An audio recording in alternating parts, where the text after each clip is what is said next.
Sœurs et frères, nous avouerons que c'est une page d'évangile qu'il est un peu difficile d'en parler parce qu'elle touche à l'orgueil et à l'hypocrisie. Et je ne vous cache pas qu'en direct, j'ai un peu peur de vous parler de l'orgueil et de l'hypocrisie, car j'ai pas envie de voler dans les plumes de personne. Enfin, c'est pas que j'ai pas parfois envie, mais il faut quand même parfois se retenir, paraît-il, pour les âmes sensibles. Alors, en courant dans mon parole et prière à toutes les pages, je suis tombé sur un texte que je vais vous proposer, qui est tiré de l'imitation de Jésus-Christ. Les aînés parmi nous, n'est-ce pas, de ma génération, c'est-à-dire les plus jeunes dans notre assemblée, se souviennent que l'imitation de Jésus-Christ était un des cadeaux qu'on faisait lors de nos professions de foi, comme nous disions, nos communions solennelles. Ce livre date de plusieurs siècles, mais d'une vérité absolue, une vérité remarquable. Et il a permis à des grands mystiques de devenir des saints. C'est un bouquin remarquable qu'on appelle aussi la dévotion moderne. Je le cite. « Peu importe de savoir qui est avec toi ou qui est contre toi. Prends plutôt soin que Dieu soit avec toi dans toutes tes pensées et dans toutes tes actions. Garde la conscience pure et Dieu te défendra. » Je me disais, Seigneur, mais fais-moi cette grâce de ne pas m'attacher à ce qu'on pense de moi et à ce qu'on dit de moi. Comme la sagesse dit, laisse courir. Mais laisse courir. C'est ce que je vous souhaite à chacun, chacune. Que le Seigneur vous fasse cette grâce de ne pas vous attacher à ce qu'on pense de vous. Demandez-lui cette grâce et vous aurez une libération qui vous sera offerte. Parce qu'au lieu de s'acharner à ce qu'on pense de moi, je m'attacherai à Dieu qui est mon Créateur et mon Sauveur. Prenez ça comme intention de prière pour cette semaine, ou peut-être une autre. Si tu sais te taire et souffrir, tu recevras le secours de Dieu. Il connaît le temps et la façon de te délivrer. Abandonne-toi donc à lui. C'est à lui de t'aider et de te libérer de toute humiliation.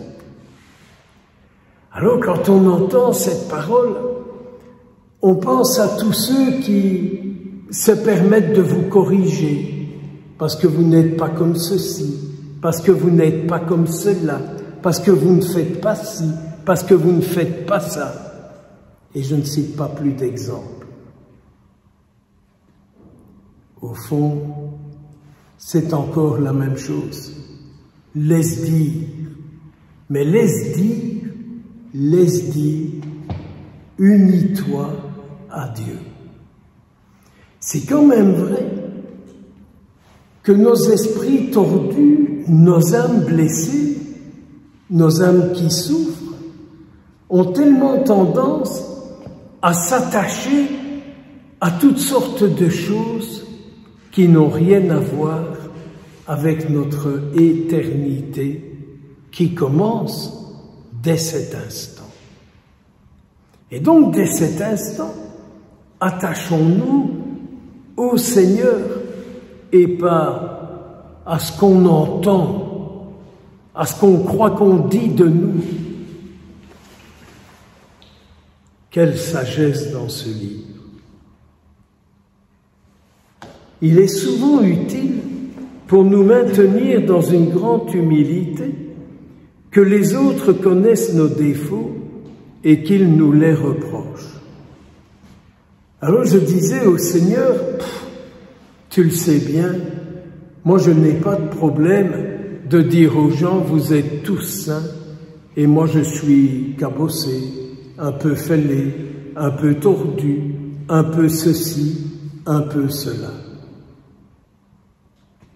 Je n'ai jamais été pris, Seigneur, par l'esprit tordu du paraître.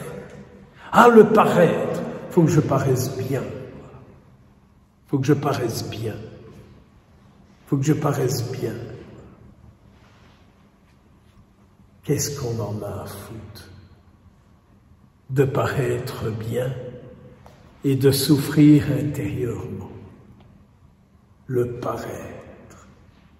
Le paraître n'a rien à voir avec l'Esprit de Dieu. Dieu protège l'homme au cœur humble. Il l'aime, il le réconforte, il se penche vers lui, il le comble de sa grâce et le fait participer à sa gloire. C'est à cet homme que Dieu révèle les secrets. Il l'attire avec douceur. Eh oui, parfois nous nous plaignons parce que nous avons l'impression que Dieu ne nous protège pas, que Dieu ne nous comprend pas, que Dieu ne nous écoute pas. Et pourtant, vous savez, mon Père, j'ai mis une grosse bougie et j'ai mis une offrande et je suis allé en pèlerinage là et là et là et encore là pour obtenir ça. Et je fais des beaux signes de croix, mon Père, et là, là, là. Qu'en est-il au fond de cette fameuse humilité? Dieu voit le humble. C'est pas pour rien si la Sainte Vierge dans le Magnificat, elle dit « Ah, il comble de bien son humble servante ». Chaque jour à Vêpres, nous disons le Magnificat aux bréviaires. C'est vrai que Dieu comble de bien les humbles. Et les riches, et les suffisants, et les autres. Dieu ne peut faire que de passer à côté. Il n'a pas de place en eux. Que les affronts ne viennent pas troubler ta paix. Non, n'écoute pas les êtres mortels. Ne t'imagine pas avoir accompli quelques progrès, surtout si tu te crois supérieur à ton prochain.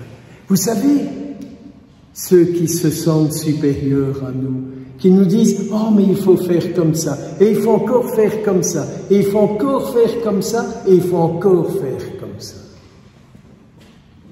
Mais Seigneur, et toi, qu'est-ce que tu me dis? Parce que je sais que tu m'as créé, je sais que tu t'occupes de moi, je sais que tu n'as qu'un souci, c'est ma vie sur cette terre.